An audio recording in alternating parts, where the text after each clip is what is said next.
In this video, I will show you how you can close apps on your iPad 11a16 with and without the home button. As you know, the iPad 11a16 does not come with a home button. It only uses the on-screen gestures.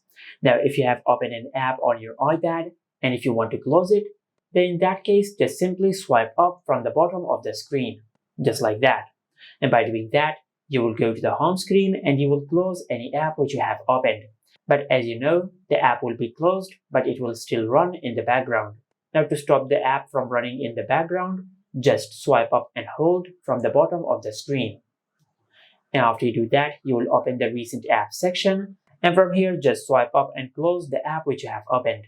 Now this is how you can close apps without the home button. But if you want to bring back the home button and if you want to use it, so in that case, just go to settings. And under settings, just scroll down and tap on accessibility.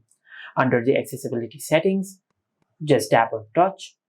And over here, just tap on assistive touch. Now just enable the toggle for assistive touch. And after you find the assistive touch on the screen, now just tap on single tap. And on this page, just scroll down and look for the option for home. Now just select home. And after you do that, the accessibility button on your iPad will act as the home button. As you can see, if I tap on the accessibility button once, it will close the app which was running and it will go to the home screen. Now to open the recent app section, just double tap on the accessibility button, just like that. And you will open the recent app section, just like that.